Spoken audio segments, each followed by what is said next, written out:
안녕하십니까.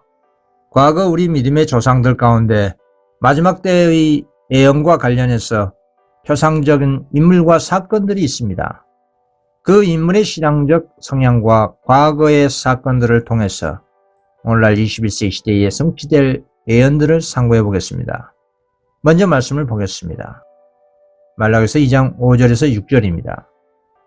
너희와 세운 나의 언약은 생명과 평강의 언약이라. 내가 이것으로 그에게 준 것은 그로 경외하게 하려 함이라. 그가 나를 경외하고 내 이름을 두려워하였으며 그 입에는 진리의 법이 있었고 그 입술에는 불의함이 없었으며 그가 화평과 정직함 중에서 나와 동행하며 많은 사람을 돌이켜 죄악에서 떠나게 하였니라. 하나님께서 레위와 언약을 하셨습니다. 레위는 어떤 인물이길래 하나님께서 그와 이런 놀라운 생명의 언약을 세우셨을까요? 레위란 이름이 최초로 나온 장면이 있습니다. 그것은 창세기 29장 34절입니다. 그가 또 잉태의 아들을 낳고 가로되 내가 그에게 새 아들을 낳았으니 내 남편이 지금부터 나와 연합하리로다 하고 그 이름을 레위라 하였으며, 그렇습니다. 야곱과 레아 사이에 태어난 셋째 아들인 레위에 대해서 알아보고 말세에 사는 하나님의 백성들에게 어떤 예언적인 교훈을 주고 있는지 보겠습니다. 야곱의 아들들이 태어난 순서로 볼 때 장남 루벤, 다음에 시므온과 그 다음에 레아 사이에 태어난 셋째 아들이 레위였습니다. 그런데 시므온과 레위는 여동생 디나가 세겜 사람에게 겁간당한 것을 복수하기 위해서 세겜 사람들을 쳐 죽이는 아주 잔인한 성격을 가진 아들이었습니다. 창세기 34장 25절에 제3일에 미처 그들에게 고통할 때에 야곱의 두 아들 디나의 오라버니 시므온과 레위가 각기 칼을 가지고 가서 부지 중에 성을 연습하여 그 모든 남자를 죽이고, 그리고 동생 요셉을 상인들에게 파는 일에 제일 죄가 많은 사람들이었습니다. 이런 잔악한 레위가 세월이 지난 후 그 후손들이 주님의 편에 서서 놀라운 축복을 받은 사건이 있었습니다.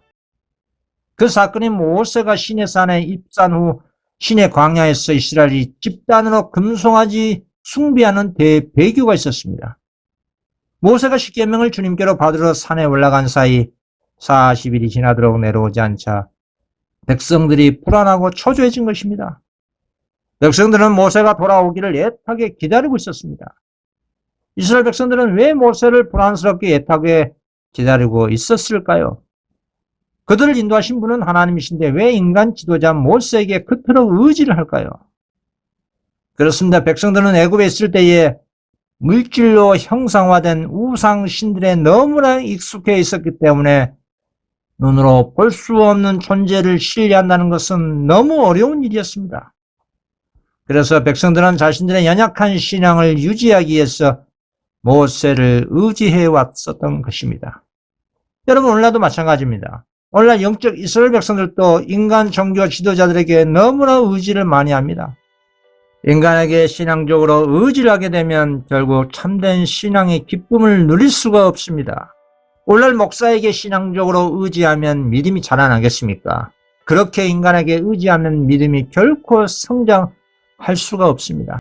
오늘날 말세 라오디아 교회가 믿음과 신앙이 뜨뜻미지근한 가장 큰 이유가 기도와 말씀과 순종을 통해서 우리 예수님께 의지하지 않기 때문입니다. 그래서 우리 주님께서는 당신께 의지하라고 끊임없이 호소하십니다.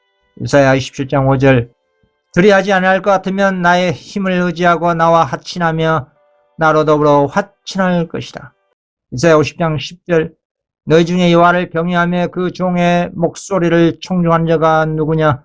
흑암 중에 행하여 빛이 없는 자라도 여호와의 이름을 의뢰하며 자기 하나님께 의지할지어다. 다시 시내에서의 금송아지 숭배 사건을 보겠습니다. 수십일이 지나도 모세는 돌아오지 않았습니다. 인간에게 습관적으로 의지한 이스라엘 백성들 가운데 다수가 모세가 자신들을 버렸다고 생각한 사람들이 있었습니다. 여러분, 그런 상황에서 우리 주님께서는 어떻게 하라고 하셨을까요?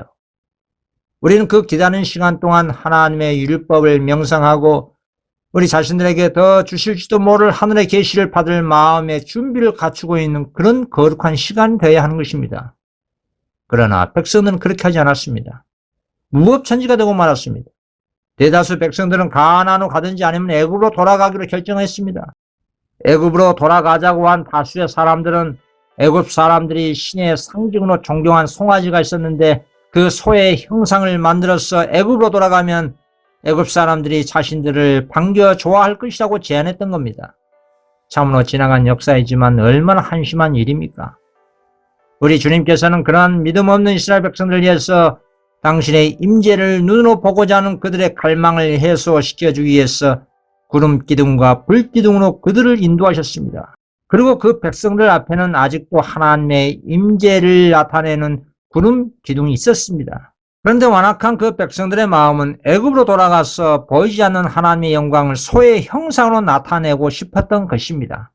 오늘날 어떻습니까? 실제로 소의 형상으로 하나님을 대신하진 않지만 오늘날 하나님의 임재 상징은 무엇입니까?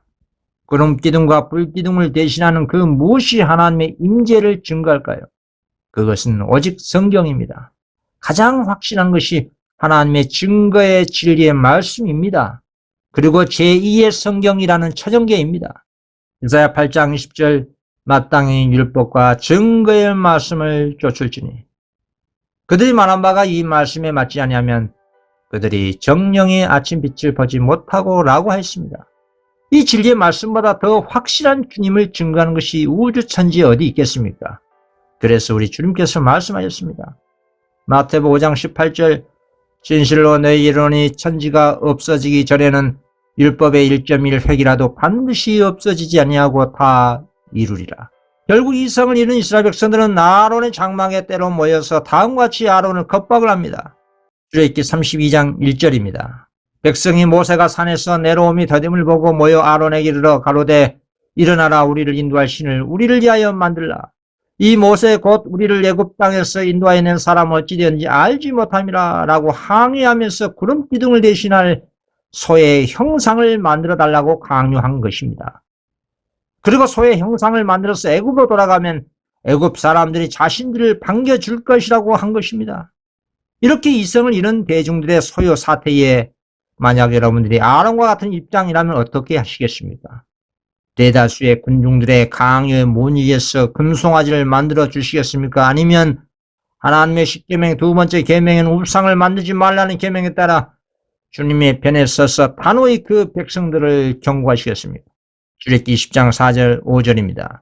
너를 위하여 새긴 우상을 만들지 말고 또 이로 하늘에 있는 것이나 아래로 땅에 있는 것이나 땅 안에 물속에 있는 것에 아무 형상이든지 만들지 말며 그것들에 절하지 말며 그것들을 섬기지 말라. 여러분 이스라엘 백성이 시내에서 금송아지 숭배한 이 집단 배교 사건은 향후 짐승의 표의 제정에 대한 예표입니다.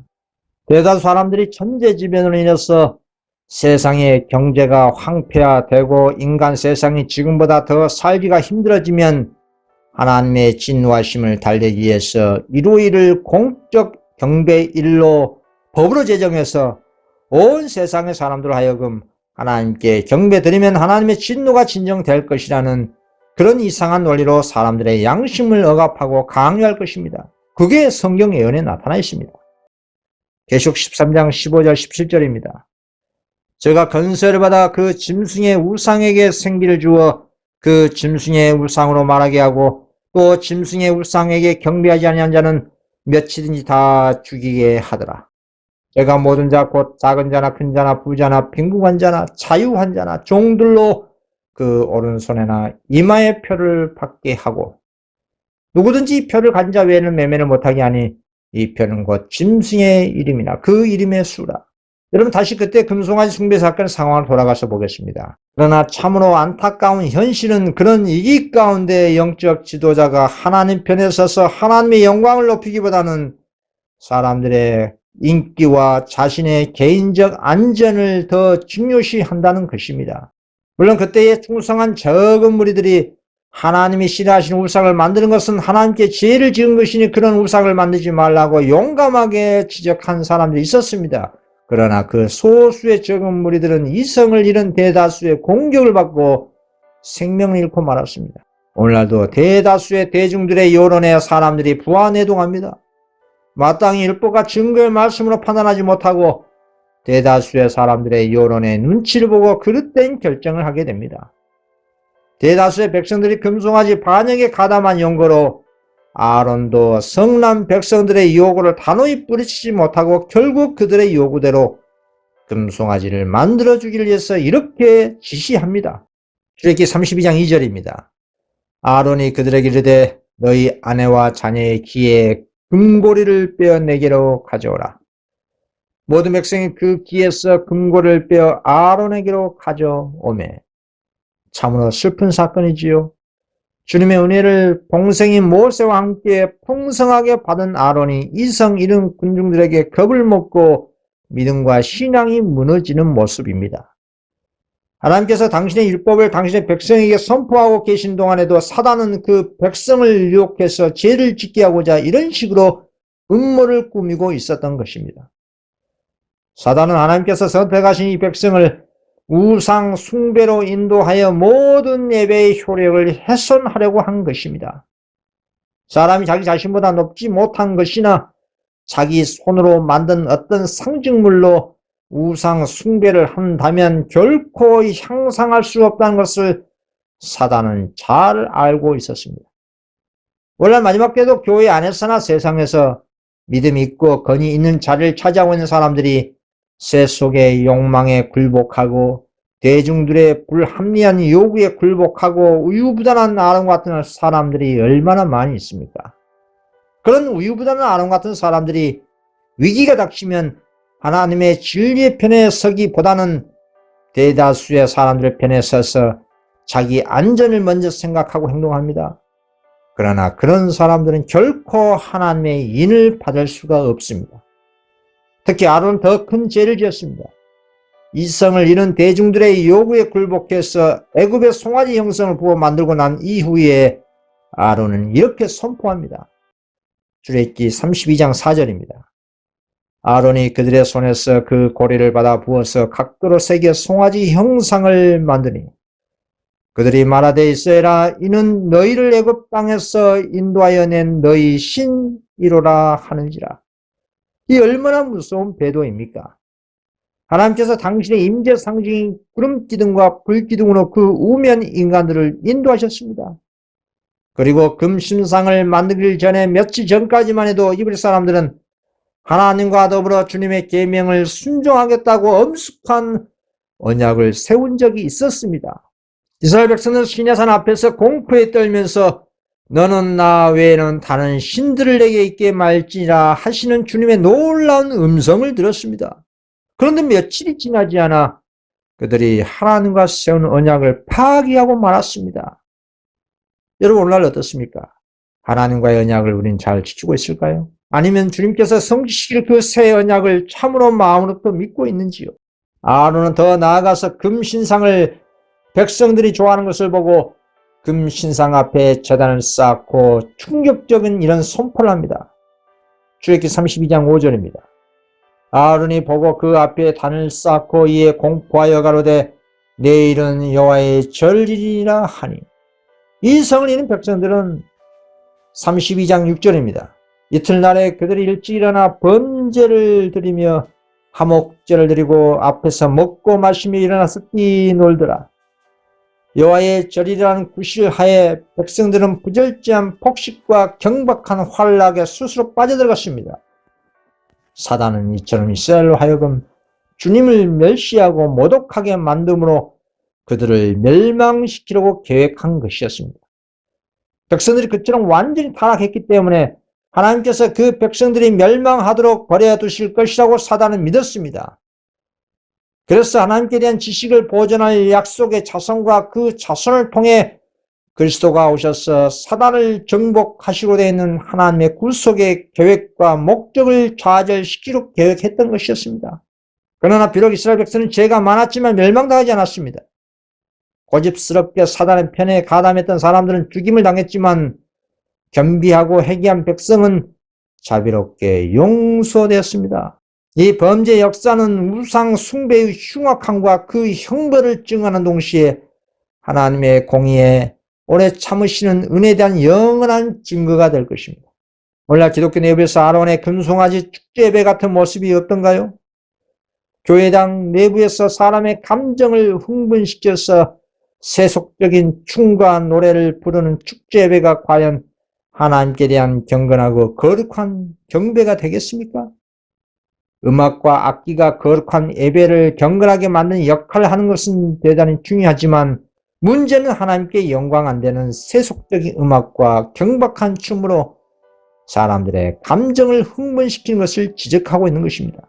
그런 축제 예배는 사단이 하나님의 백성들을 하나님과의 언약을 파괴시키고 모두 우상 숭배에 빠뜨려 멸절시키는 대음모의 실상인 것입니다. 시편 106편 19절 20절입니다. 저희가 호렙에서 송아지를 만들어 부어 만든 우상을 숭배하여 자기 영광을 소의 형상으로 바꾸었도다. 자비롭고 은혜로우시고 전지전능하신 우주의 하나님을 어떻게 소의 형상으로 만드는 배은망덕을 보일 수 있을까요? 사단이 사람의 마음을 지배하게 되면 이보다 더 큰 배도가 일어나는 것입니다. 그것이 짐승의 표 1월 법령입니다. 노골적으로 하나님의 계명을 폐지하고 인간의 법으로 강제해서 모든 사람들에게 하나님을 경배하라는 것은 상상을 초월하는 우주적인 배도가 우리 앞에 다가온 것입니다. 그래서 우리는 끊임없이 매일 매시 분초마다 주님의 성령께서 우리의 마음을 통치해달라고 간절히 애원해야 하는 것입니다. 그래야 성령의 능력에 힘입어 인간의 계명보다 하나님의 계명에 순종하여 우리 주님을 높일 수가 있습니다.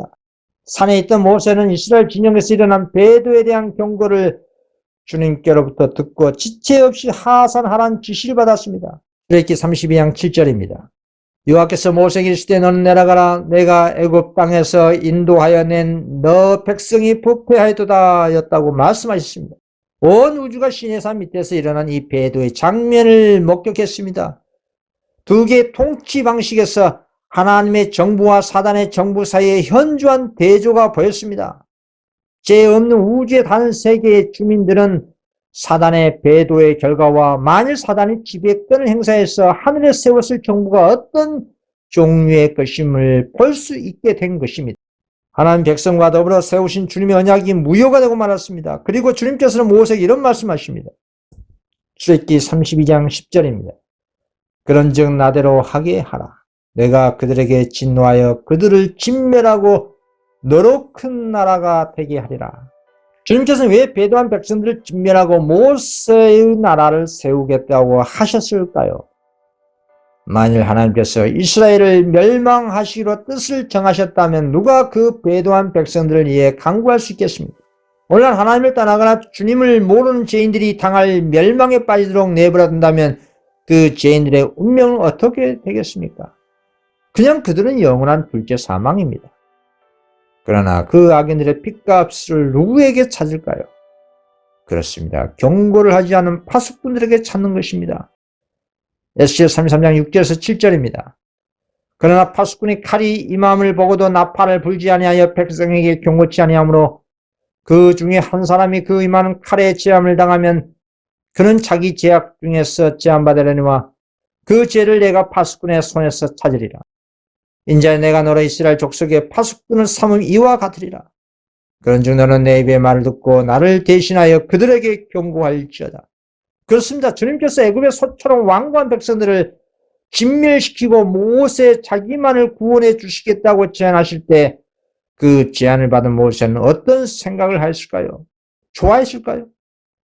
오늘날 복음 사업을 하는 일꾼들 중에 백성들의 불만과 불평으로만 보답받게 될 많은 수고와 부담과 희생의 운명과 기꺼이 즐거이 바꾸려고 할 사람의 관 얼마나 되겠습니까? 아니 과연 몇 명이나 될까요? 아마도 거의 없을 것입니다. 대다수가 편안한 복음 사역을 원할 것입니다. 그러나 모세는 어떻습니까? 좌절과 진노 속에서 희망의 근거를 찾았습니다. 모세는 나대로 하게 하라는 하나님의 말씀은 금지하는 뜻이 아니라 배도한 이 백성들과 주님 사이에 중재하도록 격려하라는 말로 받아들인 것이었습니다. 모세 자신이 주님께 간절히 기도하면 하나님께서 당신의 백성을 용서하시라는 뜻으로 이해했다 이 말입니다. 그래서 모세는 이렇게 간절히 주님께 기도합니다. 출애굽기 32장 11절에서 12절입니다. 모세가 그 하나님 여호와께 구하여 가로되 여호와여 어찌하여 애굽 땅에서 인도하여 내신 주의 백성에게 진노하시나이까? 어찌하여 애굽 사람으로 이르기를 여호와가 화를 내려 그 백성을 산에서 죽이고 지면에서 진멸하려고 인도하여 내었다 하게 하려 하시나이까? 주의 맹렬한 노를 그치시고 뜻을 돌이키사 주의 백성에게 이 화를 내리지 마옵소서. 주님께서는 당신의 백성을 버리셨다는 것을 알려주셨습니다. 주님께서 그 완고한 백성들에 대해 모세 말하실 때에 내가 애굽 땅에서 인도하여 낸 내 백성이라고 하셨습니다. 너의 백성이라 하셨습니다. 그러나 모세는 겸손하게 이스라엘에 대한 자기의 지도권을 부인하면서 그 백성들을 자신의 백성이 아니라 하나님의 백성이라고 주장한 것입니다. 주님께서는 모세의 간청을 들으시고 이기심 없는 모세의 기도를 응답해 주셨습니다. 그렇습니다. 주님께서는 당신의 종을 시험하신 것이었습니다. 주님께서는 모세의 성실함과 범죄하고 감사할 줄 모르는 백성들에 대한 그의 사랑을 시험하셨습니다. 모세는 동족 이스라엘 백성을 참으로 사랑했습니다. 모세에게는 하나님의 백성의 구원과 번영이 자기 개인의 명예나 큰 나라의 조상되는 특권보다도 더 귀중했던 것이었습니다. 이런 이기심 없는 헌신과 봉사에 대해서 모세에 대한 기록이 되어 있습니다. 히브리서 11장 24절에서 26절입니다. 믿음으로 모세는 장성하여 바로의 공주의 아들이라 칭함을 거절하고 도리어 하나님의 백성과 함께 고난받기를 잠시 제약의 낙을 누린 것보다 더 좋아하고 그리스도를 위하여 받는 능욕을 애굽의 모든 보화보다 더 큰 재물로 여겼으니 이는 상 주심을 바라봅니다. 하나님께서는 모세의 성실함과 단순한 마음과 그의 진실함을 기뻐하시고 그에게 이스라엘 백성을 약속의 땅으로 인도할 중대한 책임을 맡기신 것입니다. 오늘날 이런 정신으로 목회 사업을 하는 목자들이 있다면 얼마나 하나님께서 영광 받으시겠습니까? 이러한 일꾼들로 기독교계의 0.01%만 있다면 예수님의 재림은 속히 이루어질 수가 있는 것입니다. 모세는 하나님의 증거의 판을 들고 여호수아와 함께 산에 내려올 때 백성들의 상태는 어땠을까요? 우상 숭배로 인한 부절제한 폭식과 난접한 음행으로 점철이 되어 있었습니다. 모세는 이스라엘의 이처럼 무서운 타락의 장면을 보고 도무지 견딜 수가 없었습니다. 그의 거룩한 분노는 불처럼 타올라왔습니다. 백성들의 범죄에 대한 모세의 혐오감을 나타내 보기 위해서 그는 하나님의 십계명이 적힌 돌비를 던져 깨뜨렸습니다. 백성들이 하나님과 세운 언약을 깨뜨린 것처럼 하나님께서도 그들과 세우신 당신의 언약을 파기하셨다는 것을 나타낸 것입니다. 그리고 모세는 아론이 만든 금 신상을 들어 불 속에 던졌습니다. 그리고 그는 그걸 가루로 만들어 산에서 내려오는 신에 뿌리고 백성들에게 그 물을 마시겠습니다. 그렇게 한 이유는 그들이 섬겨왔었던 신이 전혀 무가치하다는 것을 알려주기 위함이었습니다. 그리고 모세는 아론에게 엄중하게 문책했습니다. 출애굽기 32장 21절에서 24절입니다. 모세가 아론에게 이르되 이 백성이 내게 어떻게 하였기에 내가 그들로 중죄에 빠지게 하느냐. 아론은 다음의 말로 자신을 이렇게 변명합니다. 아론이 가로되 내 주여 노하지 마소서. 이 백성의 악함을 당신이 아나이다. 그들이 내게 말하기를 우리를 위하여 우리를 인도할 신을 만들라. 이 모세 곧 우리를 애굽 땅에서 인도해 낸 사람은 어찌된지 알 수가 없노라 하기에 내가 그들에게 이르기를 금이 있는 자는 빼어내라 한즉 그들이 그것을 내게로 가져왔기로 내가 불에 던졌더니 이 송아지가 나왔나이다 라고 변명한 겁니다. 백성들이 자신들의 소원을 들으지 않았더라면 자신은 죽임을 당했을 것이라는 말로 시작해서 금가락지를 불에 던졌더니 초자연적인 역사로 이 송아지가 나왔다는 어처구니 없는 변명을 한 것입니다. 여러분 마지막 이럴 법령이 만들어지기 전에 사단은 수많은 자신의 표적을 사람들에게 제시할 것입니다. 심지어 하늘에서 불이 내려오게 합니다. 계시록 13장 13절입니다. 큰 이적을 행하되 심지어 사람들 앞에서 불이 하늘로부터 땅에 내려오게 하고 여러분 하늘에서 불이 내려온다면 사람들 믿지 않을 사람이 없을 것입니다. 그리고 그 이적을 하나님의 기적이라고 믿을 것입니다. 그리고 이를 법령을 만들고 그 법령에 굴복하는 것을 당연하게 여기게 될 것입니다. 그러니 그 모든 이적은 사단의 역사라는 것을 성경 가르쳐주고 있습니다. 데살로니가후서 2장 9절에서 10절입니다. 악한 자의 마음은 사단의 역사를 따라 모든 능력과 표적과 거짓 기적과 우리의 모든 속임으로 멸망하는 자들에게 임하리니 이는 저희가 진리의 사랑을 받지 아니하여 구원함을 얻지 못함이라. 사단이 이런 이적을 행사하는 이유가 무엇입니까? 진리의 사랑을 받지 못하게 해서 오리와 새 속의 사랑을 좋아하도록 하고 하나님의 계명을 범하도록 해서 모두 멸망시키기 위해서인 것입니다. 데살로니가후서 2장 11절 12절입니다. 이러므로 하나님의 유혹을 저희 가운데 역사하게 하사 거짓 것을 믿게 하심은 진리를 믿지 않고 불의를 좋아하는 모든 자로 심판을 받게 하려 하심이라. 그렇습니다. 아론이 일반 백성들보다 훨씬 큰 죄를 지은 것은 그가 백성들보다 더 많은 축복을 받고 명예를 얻었기 때문입니다. 큰 빛을 받았기 때문입니다. 우상을 만들고 축제를 공포한 사람은 여호와의 성도 아론이었습니다.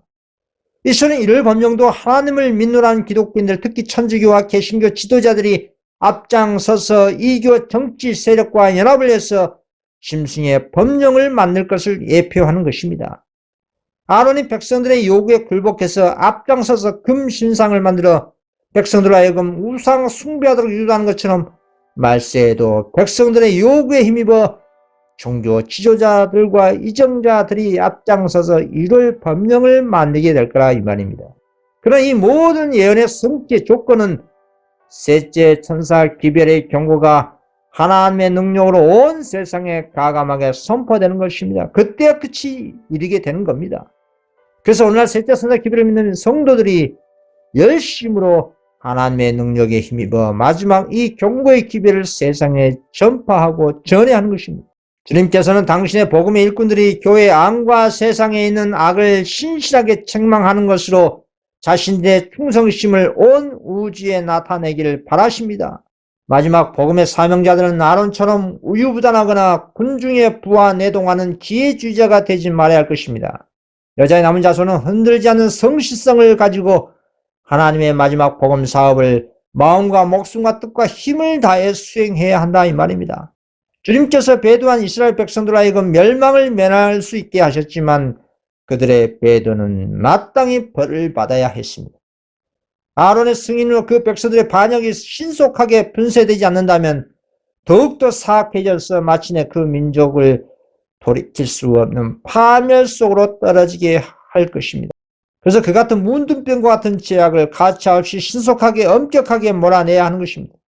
회개한 사람들을 위해서 악인들을 처벌해야 합니다. 모세는 백성을 향해서 다음과 같이 소리질러 외쳤습니다. 출애굽기 32장 20절입니다. 이에 모세가 진문에 서서 가로되 누구든지 여호와의 편에 있는 자는 내게로 나오라 하매 레위 자손이 다 모여 그에게로 오는지라. 누구든지 여호와의 편에 있는 자는 내게로 나오라고 큰 소리로 외쳤습니다. 집단 배도에 가담하지 않았던 자들은 모세의 오른편에 자리를 잡고 범죄했지만 회개한 사람은 모세의 왼편의 자리에 선 것입니다. 레위 지파는 우상 숭배에 가담하지 않았기 때문에 모세의 오른편에 섰습니다. 그러나 다른 지파들 가운데는 비록 범죄했지만 회개한 무리들이 있었습니다. 그러나 주로 송아지를 만들자고 선동했던 큰 집단이 완고하게도 자신들의 반역을 회개하지 않았습니다. 모세는 이스라엘 하나님 여호와의 이름으로 자신의 오른편에 있는 우상 숭배에 빠지지 않았던 레위 지파에게 칼을 차고 가서 회개하지 않은 반역자들을 모두 죽이라고 명령했습니다. 출애굽기 32장 27절 28절입니다. 모세가 그들에게 이르되 이스라엘 하나님 여호와께서 이같이 말씀하시기를 너희는 각각 허리에 칼을 차고 진 이 문에서 저 문까지 왕래하며 각 사람이 그 형제를 각 사람이 그 친구를 각 사람이 그 이웃을 돌입하라 하시니라. 레위 자손이 모세의 말대로 행하며 이날의 백성 중에 3,000명가량이 죽인 바 된지라. 이날의 백성 중에 3,000명가량이 죽었습니다. 지위, 혈연, 교우, 관계 상관없이 악의 주모자들은 모두 다 죽임을 당한 것입니다. 여러분, 이 장면에서 우리는 놀라운 장면을 볼 수가 있습니다. 유일하게 레위 지파만이 집단 반역에 빠지지 않았습니다. 다른 모든 지파들은 집단 배도했습니다. 어떻게 이럴 수가 있을까요? 어떻게 레이지파만이 집단 반역에 가담하지 않고 오직 하나님 편에 굳게 설 수가 있었을까요? 그때의 상황을 상상해 보시기 바랍니다. 우상 숭배에 가담하지 않은 자들이 극소수였습니다. 그 중에 우상 숭배를 지적하다가 순결당한 적은 무리가 있었고, 그리고 우상 숭배에 가담하지 않은 무리들이 레이지파였습니다. 그리고 레이지파는 집단 반역을 한 대다수의 회개하지 않은 반역자들을 처단할 수 있는 최일선의 하나님의 공의 칼이 된 것입니다. 이 명령은 주님께서 친히 모세를 통해 내리신 것입니다. 이 거룩한 주님의 공의를 행사할 사람은 집단 반역에 참가하지 않은 레이지파만이 이행할 수 있는 사업인 것입니다. 여러분들이 레이지파라면 이런 상황에서 어떻게 하겠습니까? 하나님의 명령인 것입니다. 하나님께서 명령하시기를 그 반역자들이 여러분들의 부모, 형제, 자매, 자녀들이라면 어떻게 하시겠습니까? 이것은 오늘날 무엇을 상징 표상하는 사건일까요? 그것은 진리로 인한 분리 개혁을 말하는 것입니다. 진리는 매우 가혹한 것입니다. 진리와 오류는 결코 함께 공존, 공생할 수가 없습니다. 빛과 어둠이 함께 할 수가 없습니다. 고린도후서 6장 14절에서 18절까지 말씀입니다. 너희는 믿지 않는 자와 멍인을 같이 하지 말라. 의와 불법이 어찌 함께하며 빛과 어둠이 어찌 사귀며 그리스도와 벨리알이 어찌 조화되며 믿는 자와 믿지 않는 자가 어찌 상관하며 하나님의 성전과 우상이 어찌 일치가 되리요. 우리는 살아계신 하나님의 성전이라. 이와 같이 하나님께서 가라사대 내가 저희 가운데 거하며 두루 행하여 나는 저희 하나님이 되고 저희는 나의 백성이 되리라 하시니라. 그러므로 주께서 말씀하시기를 너희는 저희 중에서 나와서 따로 있고 부정한 것을 만지지 말라. 내가 너희를 영접하여 너희에게 아버지가 되고 너희는 내게 자녀가 되리라. 전능하신 주의 말씀이라 하시니라. 여러분, 마지막 때의 개혁자들은 레이지파처럼 신앙을 해야 하는 것입니다. 철저히 세상이라는 현대 우상과 연합해서는 안 됩니다. 하늘의 기별에 가마를 저희는 어떤 요소도 가까이 해서는 안 될 것입니다. 이유는 셋째 선서 기별을 받은 영적 레이지파는 하나님의 최후에 집행하는 공의의 칼이기 때문입니다. 사단에게 어떠한 공격거리를 주어서는 안 되는 것입니다. 14만 4천인 한마디로 영적 레이지파입니다. 하나님께만 오직 충성하는 진리로 연합된 충성지파입니다. 레이란 이름의 의미가 소련에서 무엇이 있습니까? 연합이란 뜻입니다. 누구와 연합일까요? 길이요 진리이신 그리스도와 연합입니다. 마지막 때의 진리를 사랑하는 성도와 연합입니다. 이것이 그리스도와 연합인 것입니다. 맹목적으로 오리의 교단과 부패하고 타락한 교파에 들어가서 연합하는 것이 아니라 진리이신 하나님과 연합하는 것이 우선입니다. 오리와 바벨론과 세상과 고의적으로 연합하는 것은 둘째 사망에 들어가는 길입니다. 오늘날 그리스도가 없는 뜻은 미지근한 라오디게아 교회와 바벨론과 세상에서 나오는 최후의 하나님의 음성이 있습니다. 계시록 18장 3절에서 4절입니다. 그 음행의 진노의 포도주를 인하여 만국이 무너졌으며 또 땅의 왕들이 그로 더불어 음행하였으며 땅의 상고들도 그 사치의 세력을 인하여 치부하였다 하더라. 또 내가 들으니 하늘로서 다른 음성이 나서 가로되 내 백성아 거기서 나와 그의 죄에 참여하지 말고 그에 받을 재앙들을 받지 말라. 이 기별은 바벨론 가운데 있는 성실한 성도들이 아직도 남아있기에 나오라는 셋째 천사의 기별에 추가된 최후의 밤중 소리입니다. 이 바벨론은 특정 교단 교파에만 적용되는 것이 아니라 1844년 이후 지성시대의 모든 타락한 기독 교단에 적용되는 것입니다. 다음에 영감의 계시를 읽어보겠습니다. 계시록 3장 20절입니다. 볼지어다 내가 문 밖에 서서 두드리노니 누구든지 내 음성을 듣고 문을 열면 내가 그에게로 들어가 그로 더불어 먹고 그는 나로 더불어 먹으리라. 나는 예수께서 하늘에 있는 성소를 떠나 둘째 휘장 안으로 들어가신 후에 교회들이 부정하고 가증한 새들로 가득 차는 것을 보았다. 나는 교회들이 범죄로 인해 크게 부패한 것을 보았다. 여러분, 이 계시 가운데 예수님께서 둘째 휘장 안으로 들어가신 시기가 언제일까요? 그건 1844년 10월 20일입니다. 마지막 속죄 사업을 하시기 위해서 지성소에 입수하신 장면입니다. 그런데 지성시대의 교회들이 부정하고 가증한 새들로 가득 찬 것을 본 것입니다. 교회들이 범죄로 인해 크게 부패했다고 했습니다. 그렇다면 이 교회들은 어떤 교회일까요? 천주교 개신교일까요?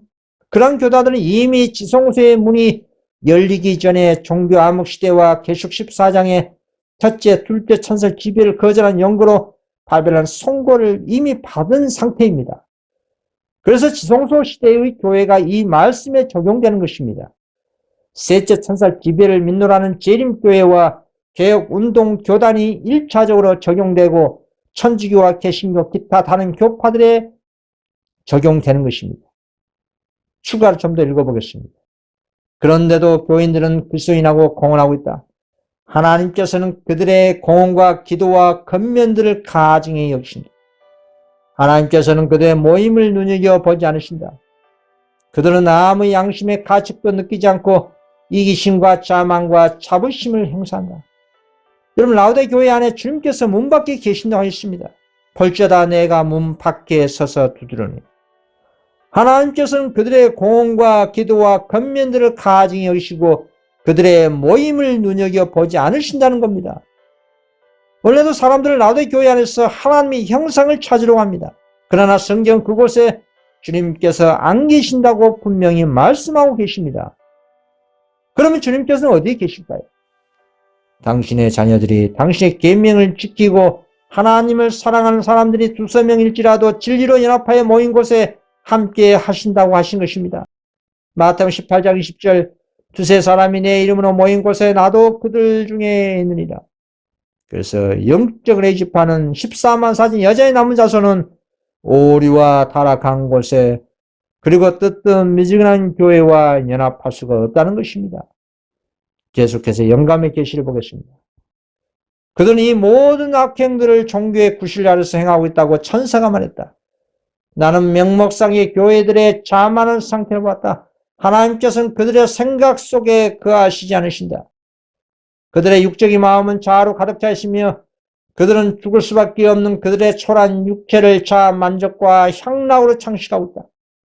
예수님과 그의 천사들은 그들을 보고 얼굴을 찡그리신다. 천사가 말하였다. 그들의 죄악과 교만은 하늘에 상달되었다. 그들에게 내릴 봉이 준비되고 있다. 공의와 심판이 오랫동안 자고 있었으나 이제 곧 깨어날 것이다. 은수 갚는 것이 내게 있으니 내가 갚아주리라고 주님께서 말씀하셨다. 셋째 천사의 놀랍고 두려운 경고가 성취되어야 하며 모든 악한 자들은 하나님의 진노의 잔을 마실 것이다. 셀 수 없이 많은 악한 천사들 무리가 온 땅에 퍼져서 교회들을 규합하고 있다. 초기문제 274페이지에 있는 말씀입니다. 오늘날 교인들이 예수님과의 진리로 인한 연합보다 인간과 교단, 교파와 연합을 더 중요시합니다. 왜 그런 인간적인 연합을 하는 것일까요? 이유가 있습니다. 그건 육신이 편안하기 때문입니다. 진리로 인한 연합은 핍박이 있습니다. 헌신과 희생과 극기가 요구되는 좁은 길입니다. 그래서 진리로 인한 연합을 하지 않은 것입니다.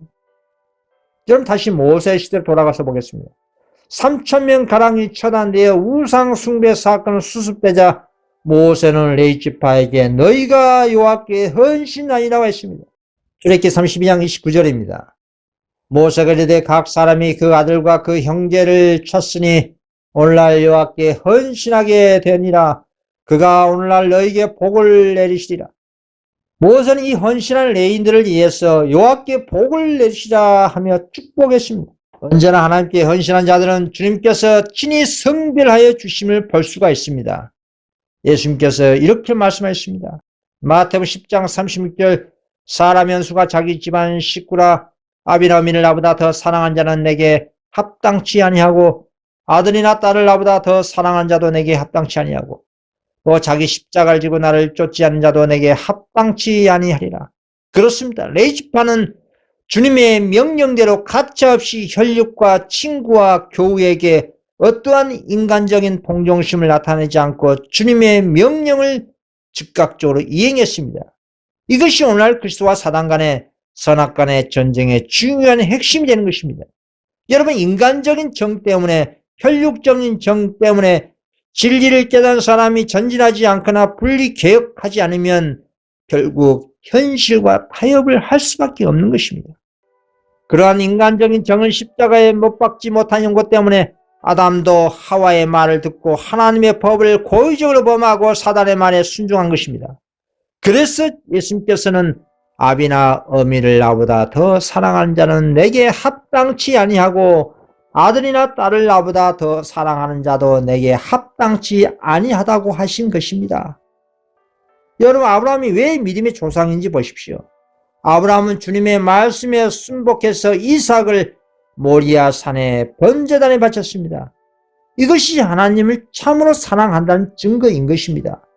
사단은 아브라함이 하나님보다 자식을 더 사랑한다고 참소했습니다. 그래서 시험을 해보시면 확인할 수 있다고 주장한 것입니다. 그러나 시험의 결과는 어떻게 나왔습니까? 창세기 22장 12절입니다. 사자가 가라사대 그 아이에게 내 손을 대지 말라. 아무 일도 그에게 하지 말라.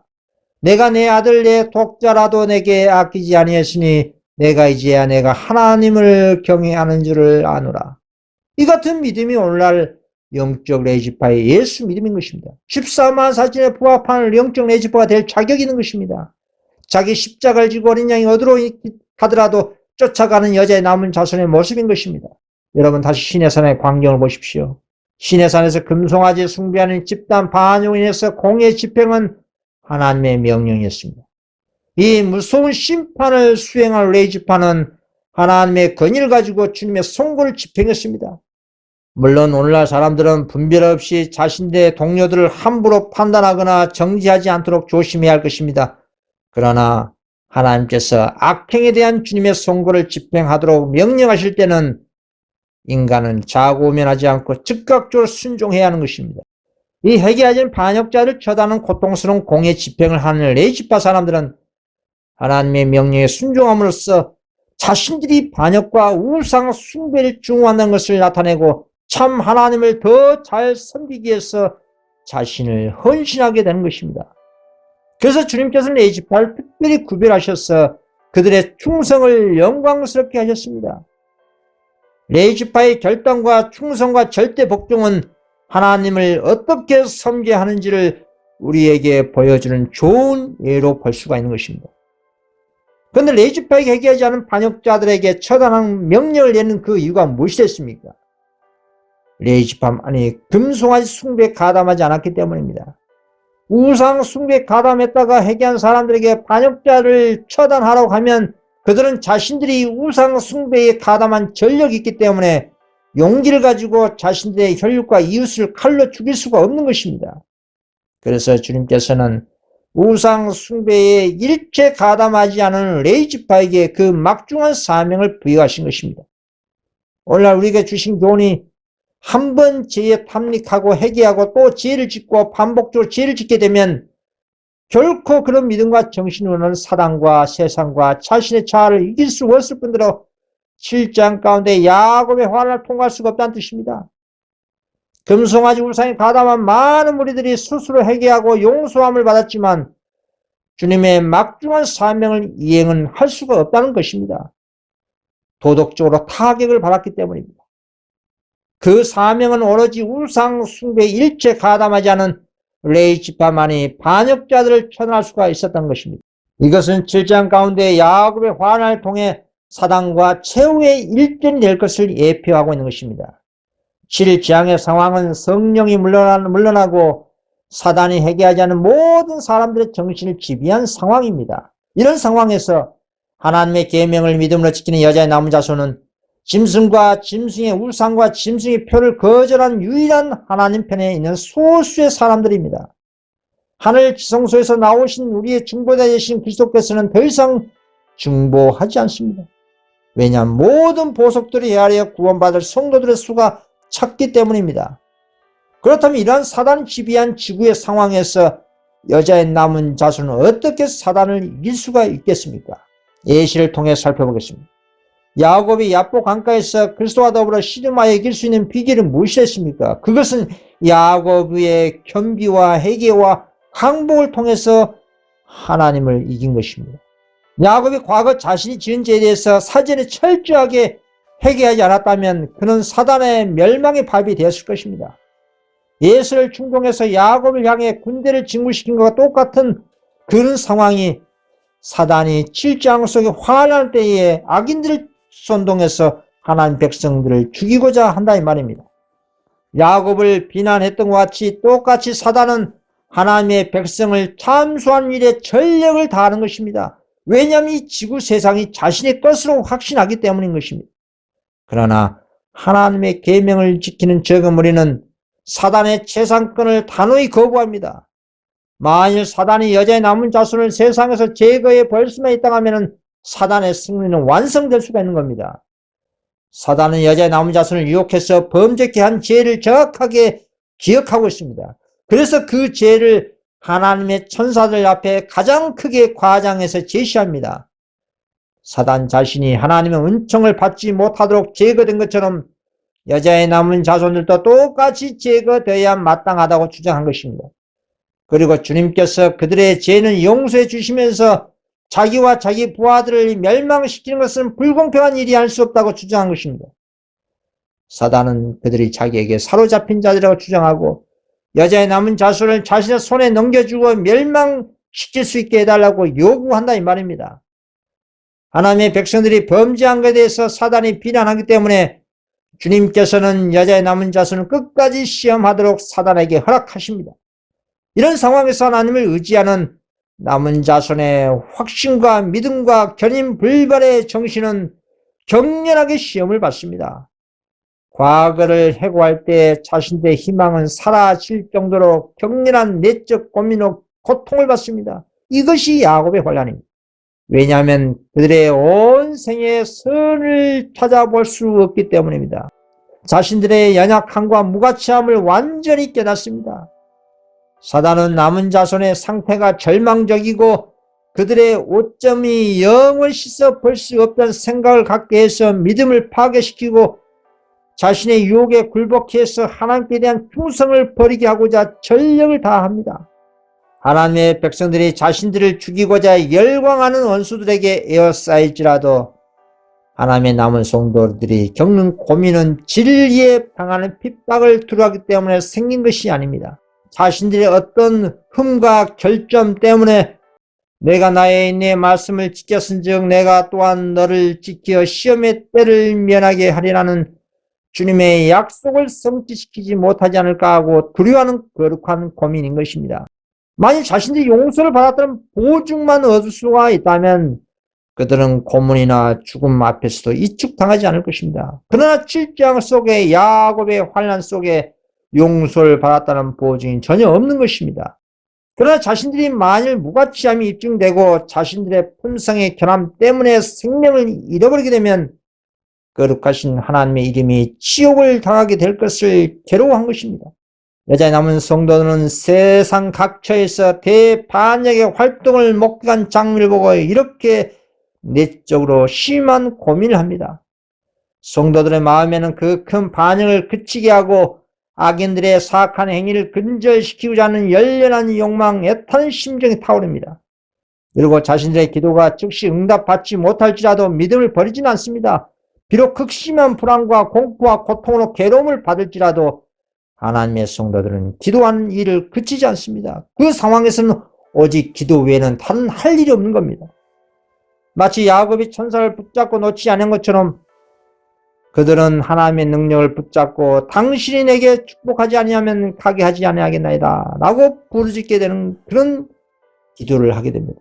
이스라엘이 집단으로 아론의 군송아지 숭배로 인해서 하나님을 반역하고 난 후에 스스로 회개한 무리들이 있었습니다. 여러분 오늘날 회개는 무엇일까요? 하나님 향해 죄송합니다 이렇게 말만 하고 끝내면 회개가 되는 것일까요? 성경에서 말하는 참된 회개는 경건한 슬픔입니다. 불법에서 완전히 돌아서는 겁니다. 고린도후서 7장 10절 하나님의 뜻대로 하는 근심은 후회할 것이 없는 구원에 이르게 하는 회개를 이루는 것이요 세상 근심은 사망을 이루는 것이라. 집 나간 탕자가 허랑방탕한 삶을 살다가 돼지 지엄 열매를 먹다가 지난날 자신에게 따뜻하게 애정을 부어주신 아버지를 생각할 때 그 탕자는 용기를 가지고 아버지 집으로 돌아왔습니다. 그게 회개입니다. 그렇습니다. 우리 하나님은 당신의 구원을 은혜로서 우리 죄인에게 제공하시지만 죄인 편에서의 동의 없이 구원을 강요하지 않습니다. 이런 점에서 회개는 구원의 경험 가운데 죄인이 하나님의 구원하시는 행위에 반응하는 것을 말하는 겁니다. 회개는 하나님을 향한 잘못된 태도를 바꾸는 삶의 방향 변화입니다. 그것은 죄 가운데 있는 삶의 반대편으로 곧 내 자아로부터 예수님께로 돌이키는 것입니다. 회개는 계속해서 자라는 거룩한 경험인 것입니다. 오늘날 이런 성경적 회개와 거듭남이 없기 때문에 하나님께서는 전심으로 회개의 경험을 해야 할 라오디게아 교회를 진지하게 회개로 초청하십니다. 계시록 3장 19절 무릇 내가 사랑하는 자를 책망하여 징계하노니 그러므로 내가 열심을 내라 회개하라. 회개는 인간의 성취가 아니라 하나님의 놀라운 선물입니다. 주님께서 용서하신 자를 처음으로 통회하게 하는 것을 말하는 것입니다. 회개가 죄 용서 전에 일어날 수도 있습니다. 그렇다고 죄인이 예수께로 나아가기 전에 반드시 그가 회개할 때까지 기다려야 하겠습니까? 회개가 죄인과 주님 사이의 한 장애물이 되어야 할까요? 그렇지 않습니다. 회개하지 않은 죄인도 있는 모습 그대로 예수님께 나아가서 하나님께로부터 회개의 선물을 받을 수가 있는 것입니다. 다음에 말씀을 보시면 확인할 수가 있습니다. 사도행전 5장 31절입니다. 이스라엘로 회개케 하사 제 사함을 얻게 하시려고 그를 오른손으로 높이사 임금과 구주를 삼으시니라. 요한복음 6장 37절 아버지께서 내게 주신 자는 다 내게로 올 것이요 내게 오는 자는 내가 결코 내어쫓지 아니하리라 하셨습니다. 따라서 회개는 성령과 하나님의 말씀을 통해 이루어진 하나님의 역사인 것입니다. 그 회개는 그리스도께로부터 오는 것입니다. 그리스도의 십자가의 사랑과 죽음이 회개를 불러온다는 뜻입니다. 오직 이렇게 해서 새로운 생명이 탄생할 수 있는 것이 되는 겁니다. 그래서 이런 진정한 회개 없이는 구원이 있을 수가 없는 겁니다. 왜냐하면 죄의 용서는 진정한 회개가 선언될 때만 얻을 수 있기 때문입니다. 마가복음 1장 14절 15절입니다. 예수께서 갈릴리에 오셔서 하나님의 복음을 전파해 가라사대 때가 찼고 하나님 나라가 가까우시니 회개하고 복음을 믿으라 하시더라. 회개는 믿음과 관련되어 있습니다. 복음서 가운데 회개는 구원을 얻는 데 있어서 아주 중요하게 강조되고 있습니다.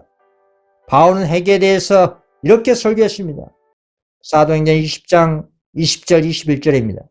유익한 것은 무엇이든지 공중 앞에서나 각 집에서나 꺼림이 없이 너에게 전하여 가르치고 유대인과 헬라인들에게 하나님께 대한 회개와 우리 주 예수 그리스도께 대한 믿음을 증거한 것이라.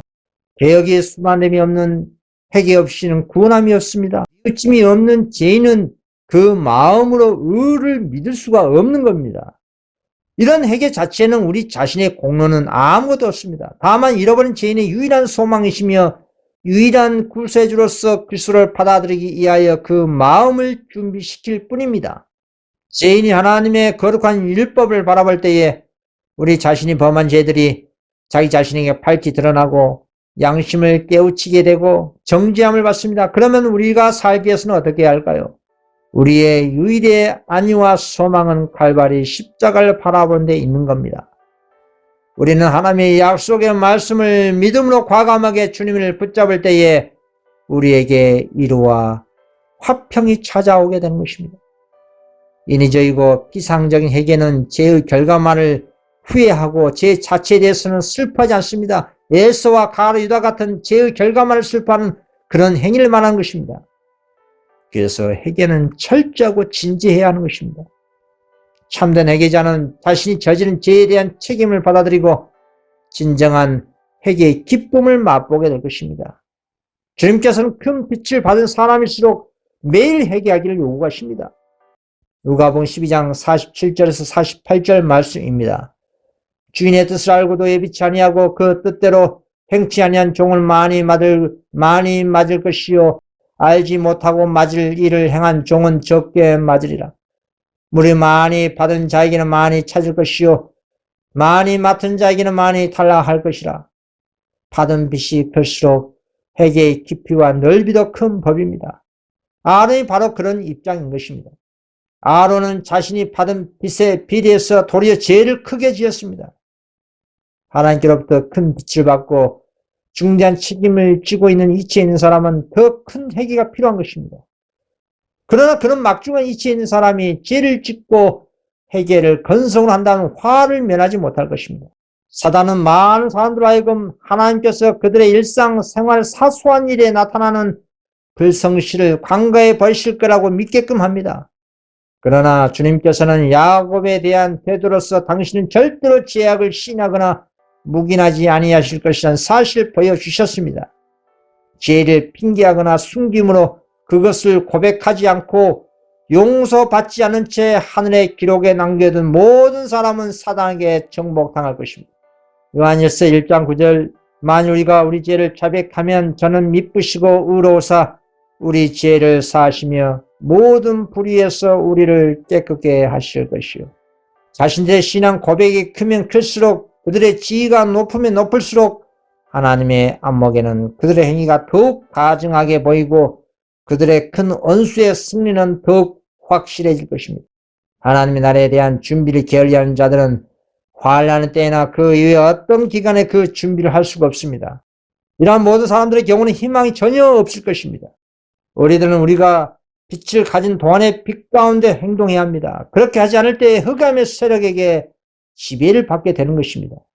빛을 가지고 있으면서 빛 가운데 순종하기를 거부한 사람들은 자신의 영혼이 흑암에 완전히 휩싸여 자신의 모든 행동 과정이 어둠에 속하게 될 것입니다.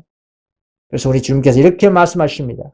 마태복음 5장 14절 너희는 세상의 빛이라 산 위에 있는 동네가 숨기지 못할 것이요 사람이 등불을 켜서 말 안에 두지 아니하고 등경 위에 두나니 이러므로 집안 모든 사람에게 비추니라. 마태복음 5장 16절 이같이 너희 빛을 사람 앞에 비치게 하여 저희로 너희 착한 행실을 보고 하늘에 계신 너희 아버지께 영광을 돌리게 하라. 하나님께 향한 모든 의인들은 자신을 겸비하게 하고 자신의 심령을 하나님께 완전히 헌신할 것입니다. 이런 모든 사람들에게 주님께로부터 더 큰 빛을 받게 될 것입니다. 이렇게 참된 회개 경험을 하신 성도들이 마지막 7장 속에 야곱의 환난을 경험하게 될 영적 레이지파 14만 4천인 것입니다. 하나님 이런 성도들을 지금도 바벨론과 세상에 남아있기 때문에 나오라고 하신 겁니다. 그런 구속의 경륜을 깨달은 성도는 과감하게 레이지파처럼 하나님의 명령에 순종해서 오리와 세상과 바벨론 가운데 있는 혈육과 지인과 교우 관계를 청산하고 하나님 편에 굳게 서게 될 거라 이 말입니다. 말라기서 2장 5절에서 6절입니다. 레이와 세운 나의 언약은 생명과 평강의 언약이라 내가 이것으로 그에게 준 것은 그로 경외하게 하려 함이라. 그가 나를 경외하고 내 이름을 두려워하시며 그 입에는 진리의 법이 있었고 그 입술에는 구리함이 없었으며 그가 화평과 정직한 중에서 나와 동행하며 많은 사람을 돌이켜 죄악에서 떠나게 하니라.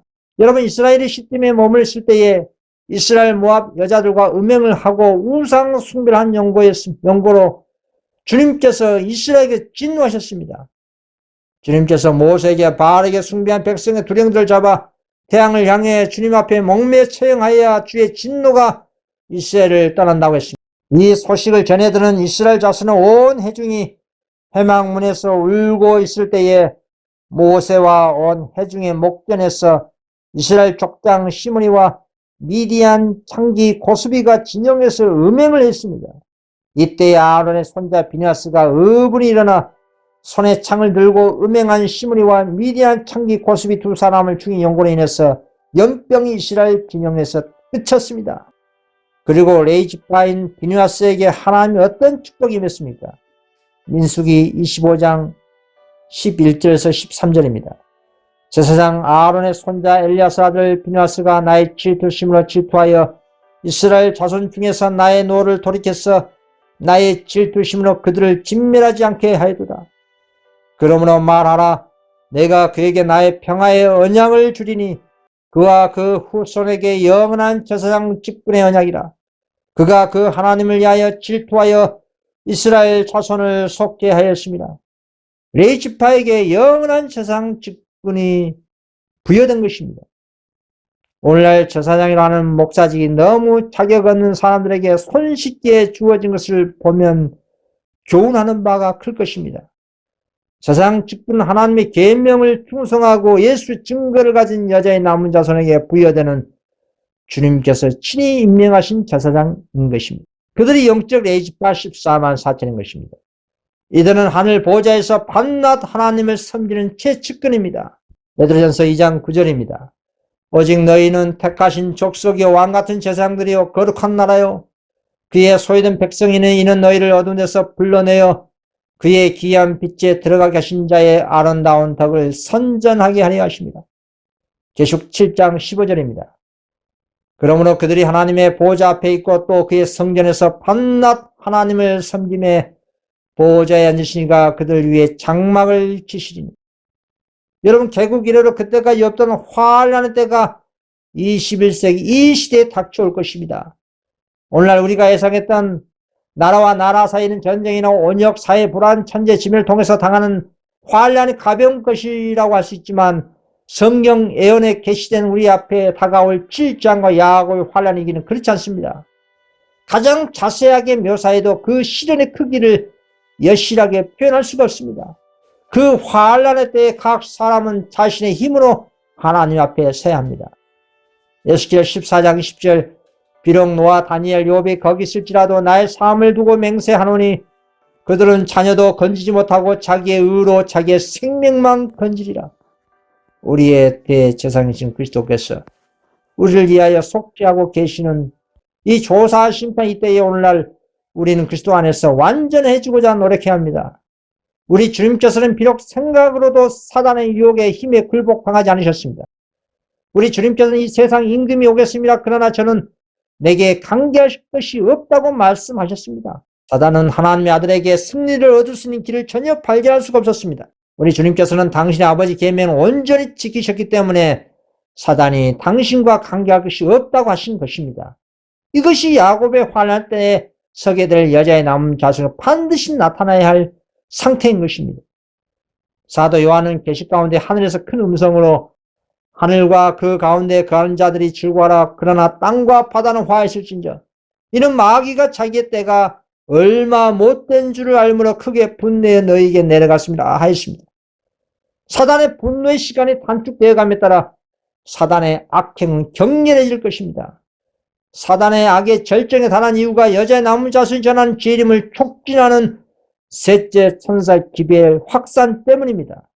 사단이 가장 두려워하는 것이 동북에서 오는 소문 때문입니다. 다니엘 11장 44절 그러나 동북에서부터 소문이 이르러 그로 번민케 하므로 그가 분노하여 나가서 많은 무리를 다 도륙하며 침략하고자 할 것이요. 그래서 더욱더 마지막 셋째 천사 기배를 하나님의 능력으로 세상에 경고해야 하는 것입니다. 우리는 이 땅에 사는 동안 그리스도의 속죄의 피를 믿는 믿음을 통해 죄와 오류와 바벨론과 뜨뜻미지근한 단체들과 죄된 영향력과 철저히 분리되어야 할 것입니다. 우리의 주님께서는 우리 자신을 당신의 지성소의 진리로 연합시키도록 초청하십니다. 그리고 우리의 연약함을 당신의 능력에, 우리의 무지를 당신의 지혜에, 그리고 우리의 무가치함을 당신의 공로에 연합시키기를 간청하십니다. 이런 진리신 그리스도와 연합된 영적 레이지파들에게 다음의 축복과 예언이 성취될 것입니다. 말라기 3장 1절에서 3절까지입니다. 만군의 여호와가 이르노라 보라 내가 내 사자를 보내리니 그가 내 앞에서 길을 예비할 것이요 또 너희의 구하는 바 주가 호련히 그 전에 임하리니 곧 너희의 사모하는 바 언약의 사자가 임할 것이라. 그의 임하는 날을 누가 능히 당하며 그의 나타날 때에 누가 능히 서리요. 그는 금을 연다는 자의 불과 표백하는 자의 잿물과 같을 것이라. 그가 은을 연단하여 깨끗게 하는 자 같이 안자솔 A자솔을 깨끗게 하되 금은같이 그들을 연단하리니 그들이 의로운 잿물을 낳아 여호와께 드릴 것이라.